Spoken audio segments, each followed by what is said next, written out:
How do you trust a slave master? How do you trust a boss? How do you trust anyone that is in authority of you that does not have your interest at heart? I want to let you think for a second. How do you trust a slave masters? Now, when black economies, including Jamaica and other Caribbean islands as well as those in Africa, when they got independence from the slave master, did the slave master control things from some distant place? And how did they trust the slave master when a number of institutions were actually structured within those societies to govern the people, govern them? I want to talk to you today about the fall of black economies, particularly the country that I live in, Jamaica.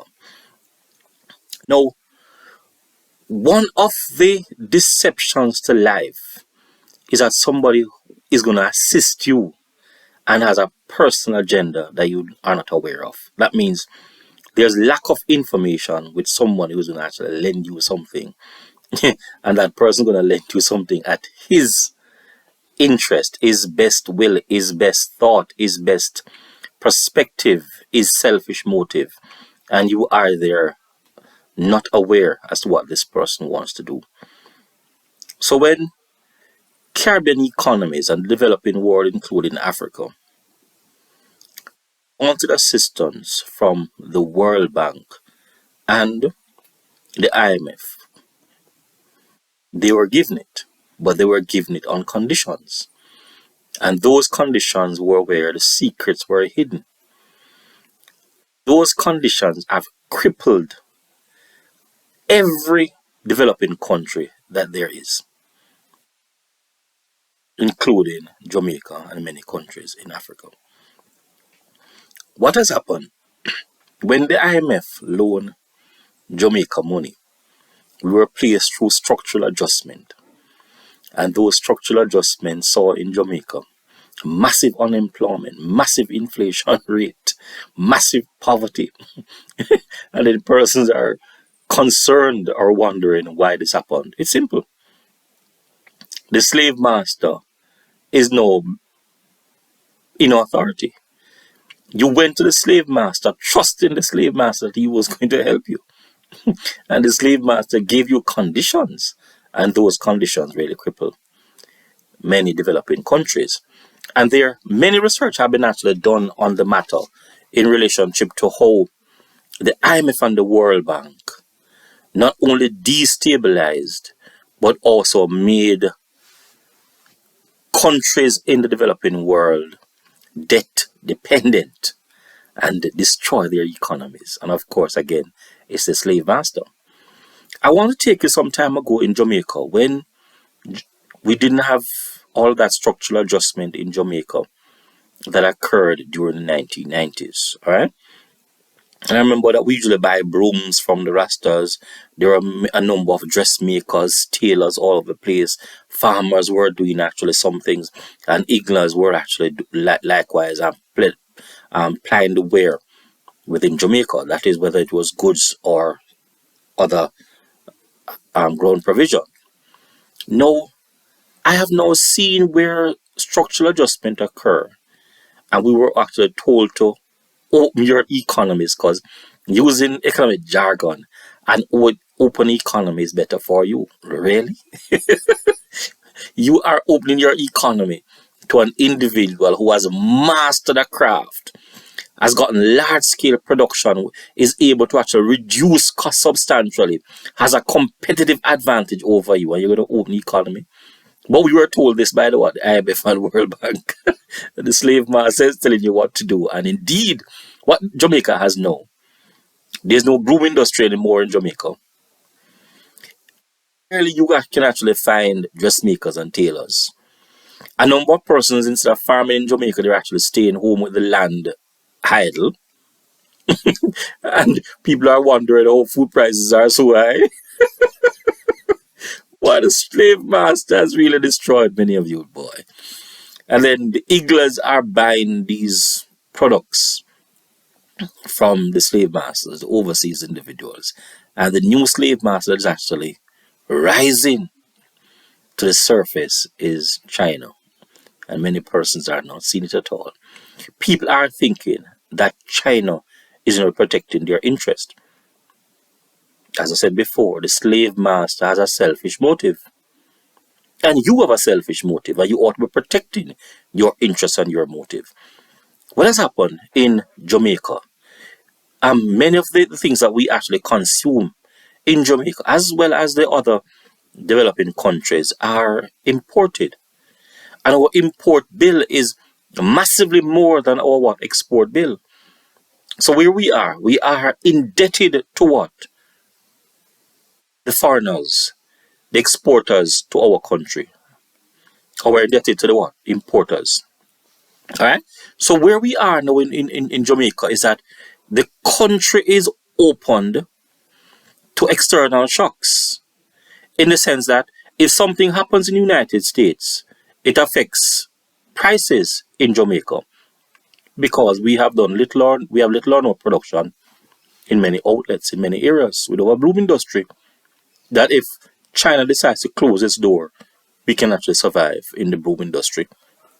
We have little or no, just because in Jamaica, most of the things are made cheaper and sent to dumped in Jamaica from China. So the clothes industry or the apparel industry is almost dead in Jamaica.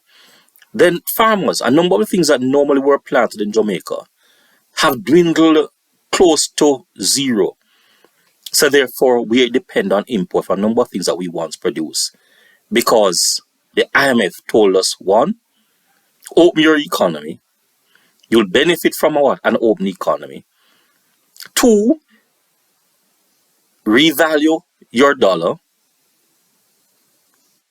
And three, allow persons to freely move from one place to the next. And all of those have crippled developing world and Jamaica. Trust in the slave master. What we're seeing, we have seen a fall of all black economies. And I want to ask you a question. Name me which black economy that is a proud one today, that is economically viable, prosperous, inventive, innovative, forward-thinking, and I want to go as far as saying defending the interests of the masses. Name me one. All black economies were subjected to the IMF, and the IMF programs have actually made all of them indebted. They are now recurring in terms of what? Of debt. They have massive debts that must be repaid continuously, even into my great and your great grandchildren, before possibly the matter can be addressed. Ruled by the slave master. Now, how can you think that when you go to the bank to borrow money, they are going to be defending your interest? When the bank gives you conditions, those conditions are only to ensure that the bank maintain its what? Its money, or receive its money. So what is actually happening when the IMF gave all those things that we should have done in Jamaica? Little or no person, even the astute economists, did not see that an open economy was not going to benefit Jamaica. To say to the government, no, we should not accept that. An open economy, liberalization, has destroyed all black economies. But that concept came from the what? The IMF. Borrowing from the slave master. Now, books have been written extensively on that, and I'm going to be providing you with information in the description for you to actually go and read how Europe underdeveloped, and when I say Europe, particularly the IMF and the World Bank underdeveloped the what? The Caribbean and developed societies. How the IMF structural adjustment programs has destroyed Jamaica. Witter and Anderson, or Anderson and Witter's article looked extensively at that. So what you are seeing is that a number of persons trusted the what? The slave master. We continue to trust the slave master at your perils. If Jamaica is to continue at its current rate, we are going to be importing just about everything, including ourselves, from international organizations and companies. And there will be little or no Jamaican after a while. That sounds harsh, right? We have fallen. All black economies have been destroyed by the slave masters. Like, share, and subscribe to this channel. Let's have a dialogue on the matter. You may have a different opinion, but establish to me which black economy is a model or an exemplar of greatness, of success. After we have borrowed from the IMF, name me one. The IMF and the World Bank has destroyed every single black economy in the world. Fall of the black economies as a result of our trust and our continued trust in the slave master. When are we going to learn? When are you going to open your eyes and see the game that you cannot trust the slave master?